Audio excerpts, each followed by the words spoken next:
Hello, everybody. It's time for another one.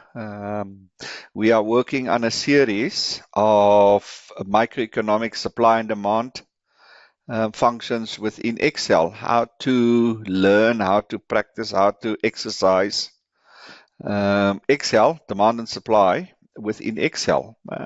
Pretty interesting stuff. So we've done a couple of them, 1, 2, 3, 4, 5, 6 to be exact. This will be the last version or the last video in this specific series. So this is sort of capture all of the 6 videos into one video. But I said I'm assuming that you have gone through the previous videos, so I'm not going to repeat everything that we've done up to now. But before I go, please press those buttons, like, subscribe to my channel. It does help grow the channel. It does make a huge difference. So please, there's the different bells and you know what to do. I don't have to tell you. So please, yeah, there's nothing sad about it. Please like, subscribe. So let's continue. So as you will see in the previous videos, we've done a demand side sheet where we've created a demand function and we've calculated a demand quantity and a demand price, and we've plotted it, and we've also created elasticity calculations, revenue calculations, etc., etc. So that's all in the demand. We basically duplicated it for supply. There's my supply functions, and I'm not going to go through the whole thing. As I said, it's elaborate in my previous videos. There's my supply function. There it sits. That's equilibrium. That's the equilibrium quantity, equilibrium price. There's my let's go down. Equilibrium quantity, equilibrium price, 5 Rand 76, 5 Rand and 76. Click on that, you'll see it's 76. And then basically, so we've initially just discussed demand on its own, and then we discussed supply on its own, and then we started bringing them together, demand and supply. There's my dashboard, which is just copy and paste. There's my various equations. There's my reduced form equations, and then we've created our demand and supply graph. You'll see there's the 5 Rand there, which is equilibrium price, and there's the 76, which is equilibrium quantity. You'll see there's 76 equilibrium demand 76, equilibrium quantity 76, price 5 Rand, price 5 Rand, price coefficient minus 0.5 for demand, price coefficient plus 2 for supply. So there it is. There's the whole thing. And then we've calculated, went into our next phase where we generated the consumer surplus, producer surplus, and then the difference. So in the left-hand side is, well, the top part here is the calculation of the consumer surplus before any change in demand. And there's the calculations of consumer surplus after a change in demand.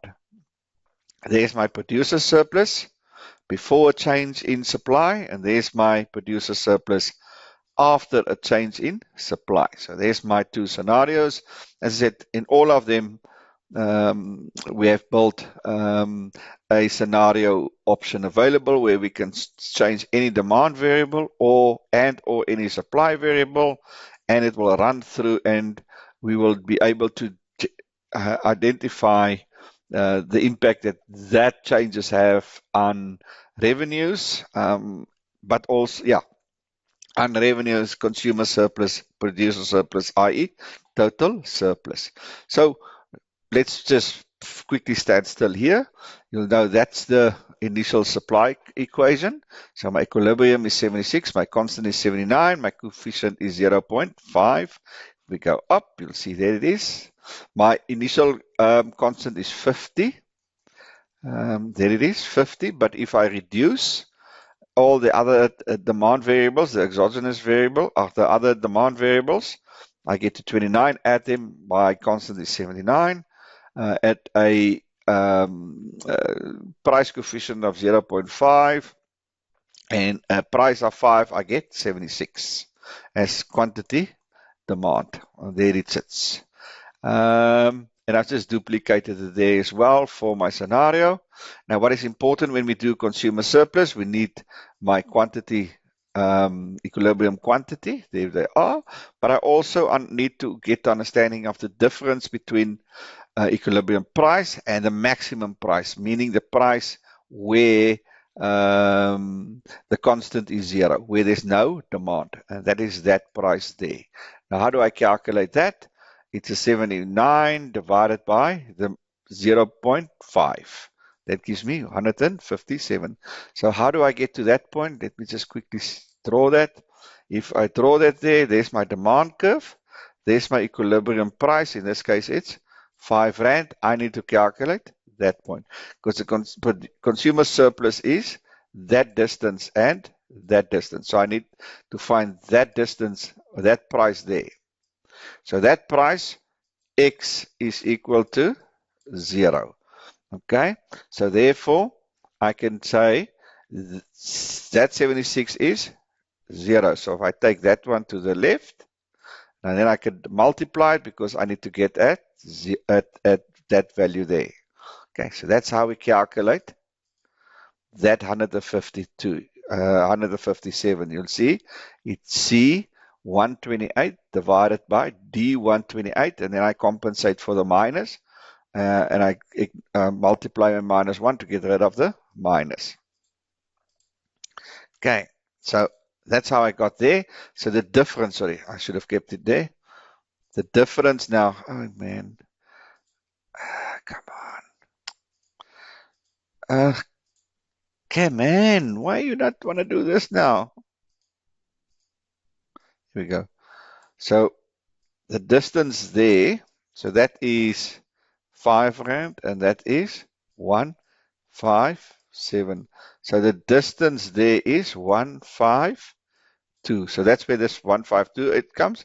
Remember that value there is 76. So this triangle here is my consumer surplus, which is half times the width, which is 76, times the height, which is 157 minus 5, which is 152.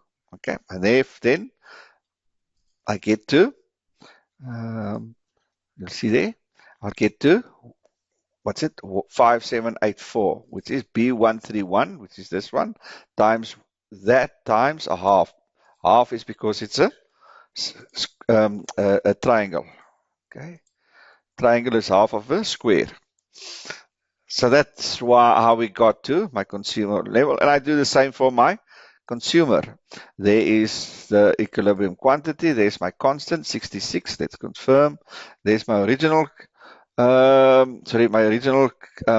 constant is 0. If you look there, original constant is 0. If you look there, original constant is 0. And if my reduced variables, meaning all these other variables except own price, if I reduce them, I get to 66. So therefore my constant is 66. My quantity supply, equilibrium quantity supply is 76. My coefficient for the price is +2, and the price is 5. Okay, there it is. And I can do the same there, and I can calculate my minimum price as -33. So if I take the distance from 5 to 33, remember I ignore the minus, I get to 38. So in this case, it looks something like this. There's 0. Oops, sorry.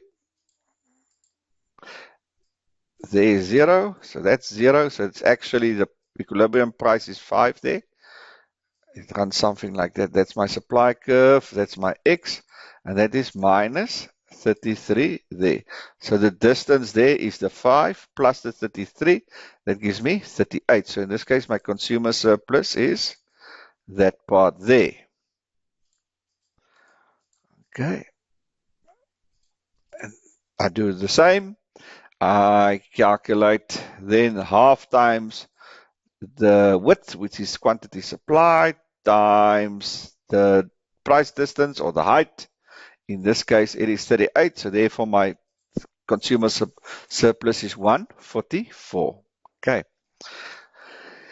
So this part here is for the base. This part here is for the model or for the scenario. Okay, so when I make a change, either demand side or supply side, this will stay constant, but this will actually changes. Okay, so let's quickly look at first of demand. Let's say my price of the complement. The price of a complement, they double in price from 8 to 16. So there's a doubling in price of my complement. Okay, so therefore my demand decreases from 76 to 60. It's inelastic. It's going to run through. Let's have a look and see what happens to demand. Demand shifts inward to the left. There's my new demand curve. That was my original demand curve. My demand curve shifts into the left. You'll see the new demand is somewhere around 60. Let's have a look and see, confirm that. New demand is around 60. You can see if I pull this further down, it will be basically 60 there. And the revenue decrease because it's inelastic. And I'm not going to go too much through that. Then, as I said, it's going to run through there. You'll see it automatically updates there. There it is. Price of a complement, that one increased from 8 to 6. It automatically adjusts. It runs through. There's your 76 and your 60. And it runs through. There's my new demand curve. You can see my demand curve of quantity, my demand curve for quantity derived, my scenario one. See, there's my original one, the base, and this is derived. You see they're shifted to the left. Now what has happened is that my consumer surplus have decreased. It was 5784. It has decreased to 378. So my consumer surplus has decreased by 1986. Okay, so my consumer surplus have significantly decreased. You'll see there's the new 60. My constant now is 63. The coefficient stays the same, but my price has now changed to -1, somewhere there. Okay, equilibrium price there, somewhere there. If it goes there, it will somewhere there. If it goes there, and there it will meet somewhere here, which is equal to -1. And that value going through there is 63 there. So that's where the 63 comes, the 63 comes in, and 60 is where that price is 0. So this is where that lies. The difference between -1 and 125, which is there on top, is 26. So therefore my new consumer surplus is, producer surplus pretty much stays the same. We assume it stays the same. And therefore there's a drop in consumer surplus of over 2,000 units or 2,000 value, because it's in monetary unit. So that's quite extreme. Let's say at the same time that taste preferences increase from 5 to 8. Okay, so therefore demand was there. Demand have increased to that point there. It's now 1290. So that increase doesn't really compensate for the decrease in the price of a complement. Let's say further that seasons are preferable. Let's increase it significantly by 10. Let's have a look now. Oopsie, sorry. There it shifts there, so but it's still less. So that increase in the price of the complements have not been fully compensated by the increase in taste and preferences. Consumer surplus is now -483. So you can see we can play around with that. Let's go back to 8, 2, and 5. So we can play around. You can manipulate one variable, one demand variable, or you can manipulate various demand variables, and you can see what the impact would be. That's a nice thing about Excel, is once you've built the model, it runs automatically, and you can do as many computations, estimates as you want. It can do all of them. Okay, so that's demand. Let's have a look at supply side. Let's say the supply of price of other goods have decreased from 16 to 10. Supply curve shifts inwards. There's my inward supply curve. Revenue decreases. Let's have a look at equilibrium. There's my equilibrium. It has shifted inwards Just want to make, there's my base one there. And that's my derived. So supply curve has shifted down. Why would it be? Yes, supply curve would have increased. Let me just quickly, sorry. So that's the supply curve going down. Yeah, that's the one going down. So supply would have increased. Let's just confirm. Supply was 76, now supply is 78. It would have increased. That's the increase in supply there. Let's have a look at producer surplus. Producer surplus now is 93. It increased from 1444 to 1537. So my consumer surplus has increased by 93. There's my new equilibrium, which is 78. Somewhere there. 78. Constant is 68. And 2 and the 5 stays exactly the same. And yeah, all good. So let's say our price of a complement have increased by 6. Let's look at demand and supply. So demand has decreased and supply has increased. Let's have a look and see what happens there. 98. So the decrease in demand outweighs the increase in supply.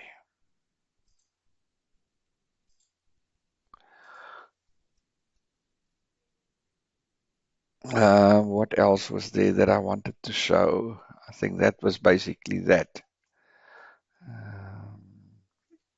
I think that one must stay that one there. Yeah, there we go. What else was there? Okay, so we can play around with all these things. We can play around with them. See now the price difference between what it was is now 149 because the price have increased.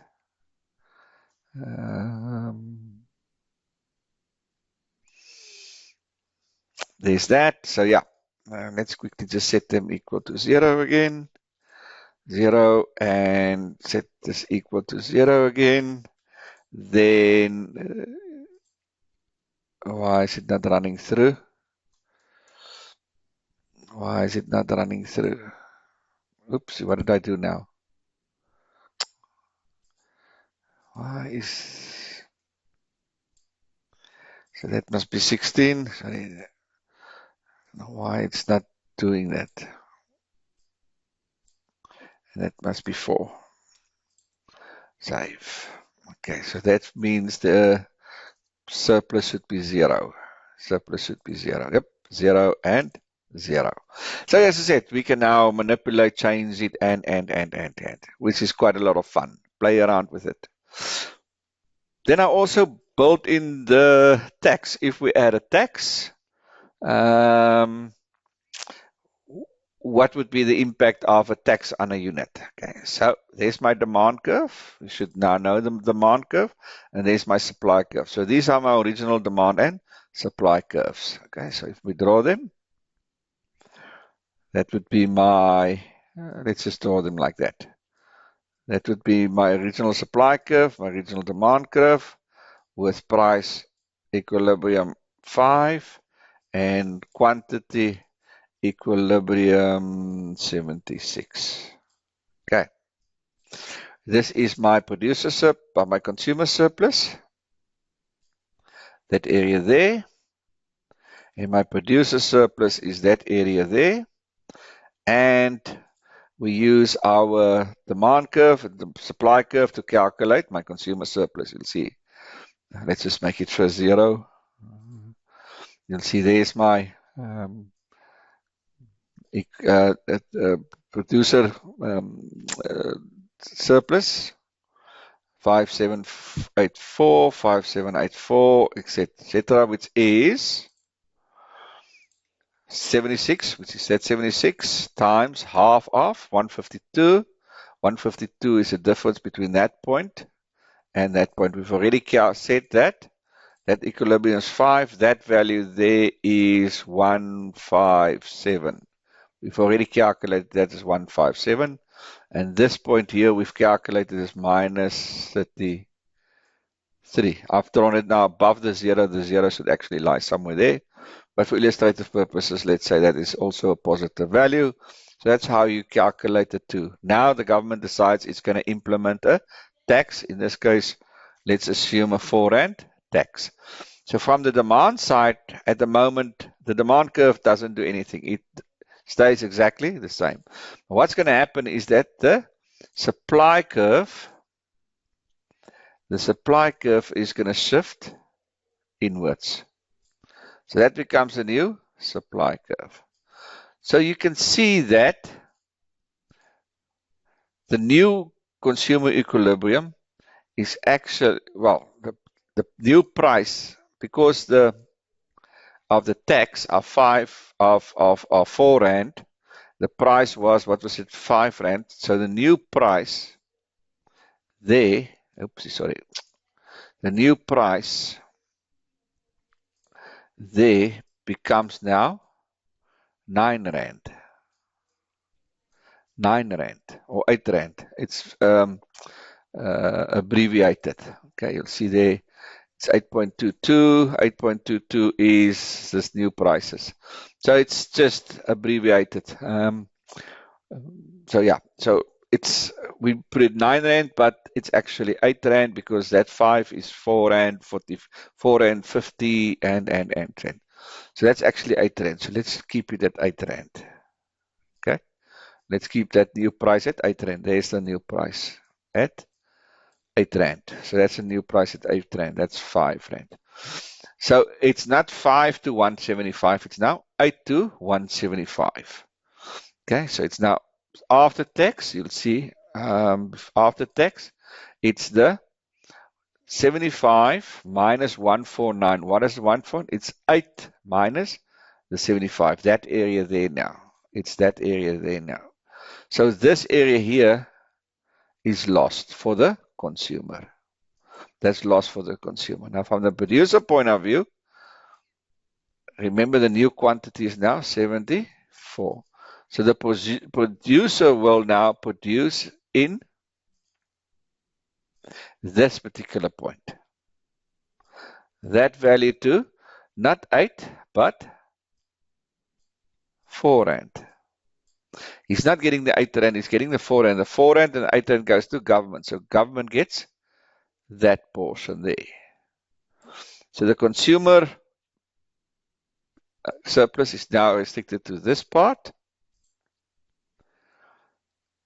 The producer surplus is restricted to that part. In both cases, it's smaller. And this part here is now the government. The taxes that the government earned, which is that 8 rand times the 74. And this part here is what we refer to as a deadweight loss. Okay, so what we now need to do, as I said, we need to add the price, the tax to the price. So it goes from 5 rand or 4 rand, it goes to 8 rand. Okay, so that's a new tax, new price. So at that new price, what is my quantity? Demand, 74. What is my quantity supply? 74. Okay, so that price there, it comes down to 74. Okay, 74. So now we can calculate the new producer equilibrium, which is 4 minus the 133 at 74. We can calculate, which is producer surplus after tax, which is the 4 and the 33. That gives me 37. That point there, it's not the 5. It's now the 4. Gives me that. So it's not the 38 now. It's the 37.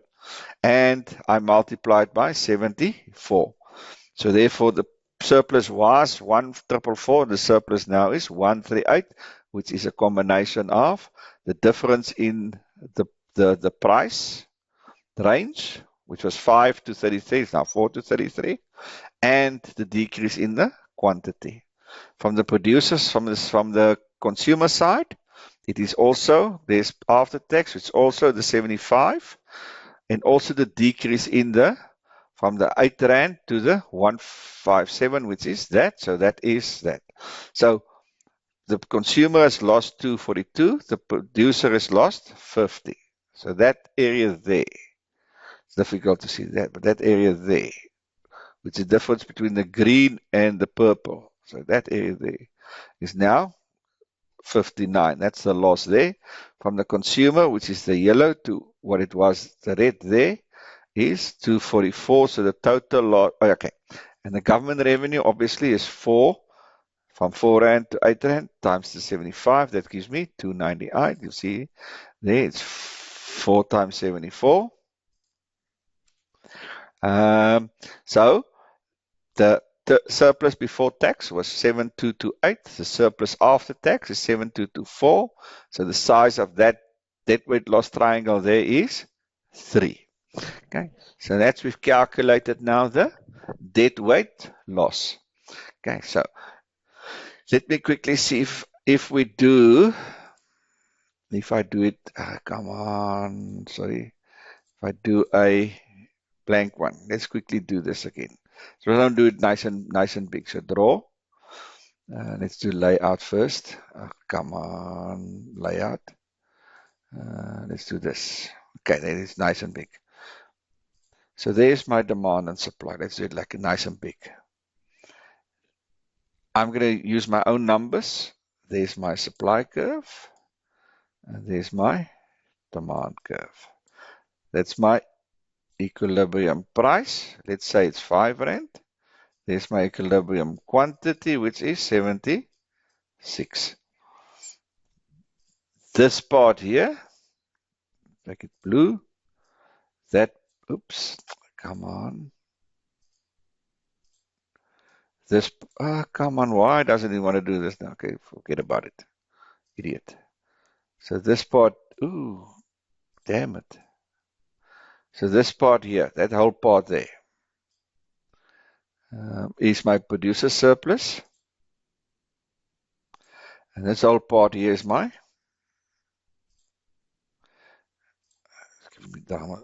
it's giving me dramas again. Let's see if I can do this. That part, ooh, doesn't want to do this. Sorry. This part here. That part here. Anyway. I hit it toch. That's bad. This part here. Ooh, why does it? Oh, sorry. There we go. It should work now. Anyway, this part here is my producer surplus. That part is my consumer surplus. So for what I need to do to calculate these numbers, I need that value there. I need that value there. Oh, my man, why is it doing this? I need that value there, and I need that value there. So in this case, we've calculated that is 157. In this case, we calculated as minus 33. Ignore the lines here. It might be confusing, but yeah. So that difference there is 152, and that difference there is 38. And that difference there is 76. So we can calculate producer surplus and consumer surplus. Now, let's say the government decides in its wisdom to implement a tax. So that will imply that my supply curve, yes, I'm going to get very angry now. I don't want to get angry. So why is it doing this now? This is no good. Why is it doing this now? For every reason, I don't want to do anything inside here. Oh, man. You see, now it doesn't even want to do that. Oh, goodness. There we go. So our supply curve shifts inwards. Our supply curve shifts inward. Okay? Shifts inward. There's our new supply curve. So what happens now here is that, I'm going to get a new color. And it's a yellow. So that becomes our,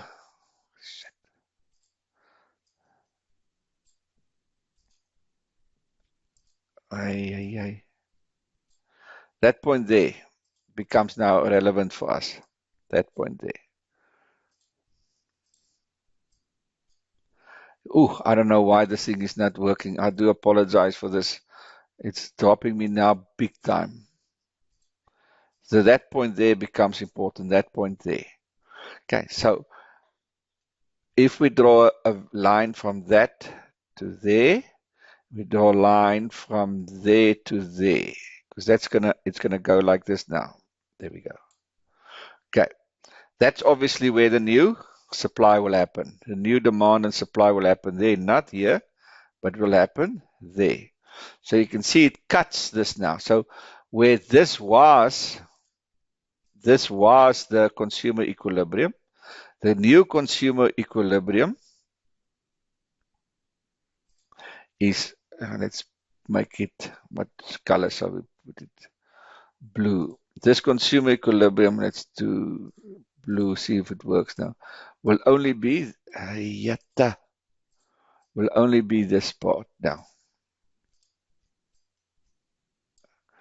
I'm going to cry. I'm going to really cry. Everything was working fine. Now it's giving me not. It's going to be this one here. It's going to be that. You can see that part there, this part here of the consumer surplus disappears. That part goes into government tax, and the consumer is only left with this. So the new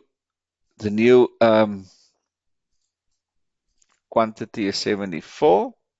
Now it doesn't even want to write. Can you believe it? The new quantity is 74. And the new price there is obviously where it was 5, it becomes 9 now, 8. Sorry, I'm not, yeah. And then obviously where that was the consumer surplus, or the producer surplus is only now there, which is what it gets there. So that is where the consumer buys, that is what the producer gets. So it's a 5 times the 4 gives you 9, or the 5 times minus the 4 gives you 1. And the 9, sorry, minus the 4 gives you 8. Okay. 9 times minus the 4 gives you 4. 8 and 4. So this area here, what shall we use for that? Pink.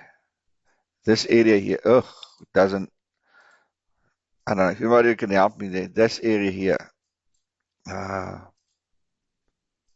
what is that if I delete that? So this here, that area here is the government surplus. That area there is the government surplus, which is that 4 times the 74, which is that value there. 74. That value there, let's say this value there, that area there is the government surplus. That area there is consumer surplus. That area there is the producer surplus. This area here, that triangle there, is the deadweight loss. Because you see that's a little bit of consumer surplus there.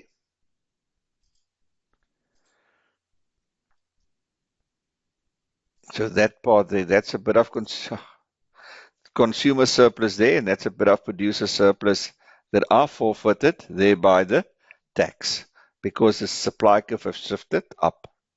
So that's basically graphically producer surplus, consumer surplus, government revenue, and deadweight loss, which we basically calculated in here.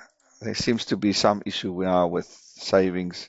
Maybe that's the problem. Let's see now if we can do this now. There we go. So there we go. That's the deadweight loss. This is now the consumer. Okay, yeah, that's a consumer surplus, producers of government. Yeah, and this is basically what we're doing in this Excel spreadsheet, is to model exactly what's happening here by having our demand curve, our initial supply curve, our new supply curve, which is this blue one here, which is this one there. Okay, and then we calculated the producer and consumer surplus before, which is basically just these ones there that we've calculated, that the 578 and 144. which is the 578 and 144, and then we calculate it in green after tax, which is the 74 and the decrease in the difference between the 157 and the new price of 8. And here we have the price of 4 and minus 33 and 74, and voila, there's the size of this deadweight loss. So that's the tax of 4. Let's make the tax 20. And then we'll see the deadweight loss becomes 80. Okay.